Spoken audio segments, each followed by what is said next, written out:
আসসালামু আলাইকুম। আশা করি সবাই ভালো আছেন। এক্সপার্ট হলিডে 365 এর পক্ষ থেকে সকলকে জানাই অনেক শুভেচ্ছা। আপনারা যারা আমাদের চ্যানেলটি নিয়মিত ফলো করেন তারা জানেন যে ভিজিট ভিসা রিলেটেড সকল ধরনের ফাইল প্রসেসিংয়ের কাজ আমরা অত্যন্ত যত্ন সহকারে করে থাকি এবং এই রিলেটেড বা ভিসা সংক্রান্ত যদি কোনো ধরনের সমস্যার সম্মুখীন আপনারা হন তার একটা যথাযথ সলিউশন বা সাজেশন দেওয়ার চেষ্টা করে থাকি। সো আজকের ভিডিওটি মূলত এরকম একটা কারণেই করা। বর্তমান সময়ে আপনারা একটা প্রশ্ন করে থাকেন, বেসিক্যালি যারা হচ্ছে নিউজিল্যান্ডে ট্রাভেল করতে চাচ্ছেন বা নিউজিল্যান্ডে ঘুরতে যাওয়ার প্ল্যান করছেন তারাই বর্তমানে এই কোয়েশ্চেনটা করে থাকেন যে আমাদের রিকোয়ারমেন্টগুলো কী কী, নিউজিল্যান্ডের ভিসার ক্ষেত্রে আমাদের আসলে করণীয়টা কী, আমরা কী করব, কী করলে বেসিক্যালি আমাদের ভিসাটা এনশিওর করা যায় বা আমরা ভিসাটা পেতে পারি। সো সেক্ষেত্রে প্রথমেই বলে নিই, নিউজিল্যান্ড হচ্ছে ফার্স্ট ওয়ার্ল্ড কান্ট্রির এমন একটা কান্ট্রি যে দেশের ভিসা যদি আপনি পেয়ে যান তাহলে কিন্তু অনেকগুলো দেশের ভিসা পাওয়া আপনার জন্য খুবই সহজ হয়ে যাবে। যেমন নিউজিল্যান্ডের ভিসা থাকলে আপনি অস্ট্রেলিয়া, ইউকে, কানাডা, ইউএসএ এগুলোর ভিসা আপনার জন্য খুবই সহজ হয়ে যাবে।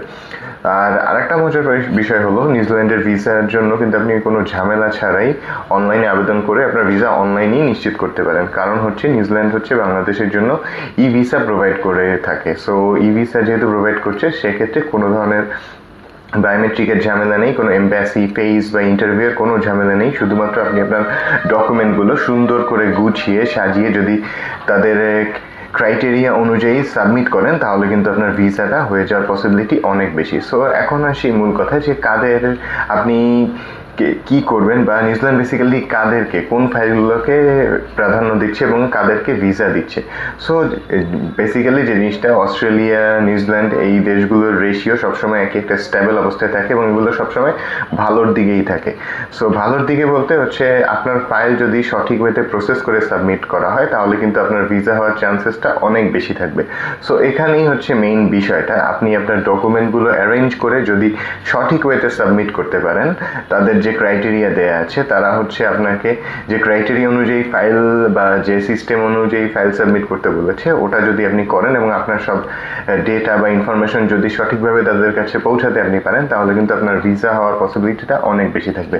এখন একটা বিষয় মাথায় রাখতে হবে, যেহেতু আপনার কোনো এম্বাসি ফেজ নেই বা কোনো ধরনের বায়োমেট্রিক্যাল ঝামেলা নেই, ইন্টারভিউ নেই, সো এই জন্য আপনাকে যে জিনিসটি করতে হবে, যেহেতু শুধুমাত্র আপনার ওই অনলাইন সাবমিটেড ডকুমেন্টসের উপর আপনার পুরো ভিসাটা ডিপেন্ড করছে, সো সেক্ষেত্রে আপনাকে একটু যত্নশীল হতে হবে। আপনার কভার লেটারটা খুবই সুন্দর করে লিখতে হবে যেন কভার লেটারের মধ্যে আপনার পুরো লাইফ হিস্ট্রিটা ফুটে থাকে, যেন ওই কভার লেটারটা পড়লেই আপনাকে একজন জাস্টিফাই করতে পারে যে আপনি কি মোটিভে যাচ্ছেন বা কেন নিউজিল্যান্ড ঘুরতে যেতে চাচ্ছেন বা আপনার দেশে ফিরে আসবেন কিনা, আপনার দেশের অবস্থাটা কি, সব কিছু কিন্তু আপনি ফুটিয়ে তুলতে পারেন। দেন আপনার প্রফেশনাল ডকুমেন্টসগুলো আপনি খুবই সুন্দর করে সাজাবেন যে আপনি কোন প্রফেশনে আছেন, আপনার সেখান থেকে আর্নিংটা কীরকম, এগুলো কিন্তু আপনাকে স্পেসিফিক্যালি বলে দিতে হবে। দেন যে জিনিসটি করতে হবে, আপনার যে ফান্ড আর অ্যাসেট যেগুলো আছে এগুলো কিন্তু একটা সাফিসিয়েন্ট অ্যামাউন্ট থাকতে হবে।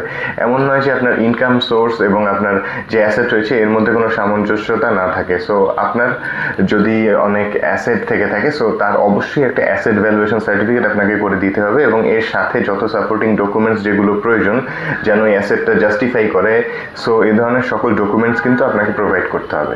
সো আরও যে জিনিসটি, আপনার কিন্তু একটা প্রপার ট্রাভেল প্ল্যান থাকতে হবে যে আপনি স্পেসিফিক্যালি কোন সিটিতে ঘুরতে যাবেন বা নিউজিল্যান্ডের কোন রিজিয়নটাতে আপনি ঘুরতে যাবেন, এই জিনিসটা আপনি ফাইন্ড আউট করবেন। অবশ্যই আপনার কভার লেটার এবং আপনার ট্রাভেল প্ল্যানের মধ্যে মেনশন করবেন এবং আপনাকে কিন্তু অবশ্যই এর জন্য যে জিনিসটি করতে হবে, আপনার ওই এরিয়া যে এরিয়াতে আপনি ঘুরতে যাচ্ছেন সেটার জন্য আপনি একটা প্রপার একটা ট্রাভেল প্ল্যান ডেট ওয়াইজ করে তার সাথে অবশ্যই আপনার অ্যাপ্লিকেশনের সাথে সাবমিট করবেন। তাহলে জিনিসটি হবে, তারা আপনার মোটিভ বা উদ্দেশ্যটা যেটা আপনার পারপাস সেটা কিন্তু তারা আপনার ওই ডকুমেন্টসগুলোর মাধ্যমে বুঝতে পারবে। সো বেসিক্যালি যে জিনিসটা দাঁড়াচ্ছে, আপনি একটা গোছানো সুন্দর মানে প্রোফাইল যেটা হচ্ছে সঠিক ওয়েতে প্রসেস করা, এরকম একটা প্রোফাইল যদি আপনি সাবমিট করেন নিউজিল্যান্ডের ক্ষেত্রে, সেক্ষেত্রে কিন্তু আপনার ভিসা হওয়ার চান্সেসটা অনেক বেশি থাকবে। সো এটাই ছিল আজকের আলোচনা। সো আশা করি আপনাদেরকে বুঝাতে পেরেছি।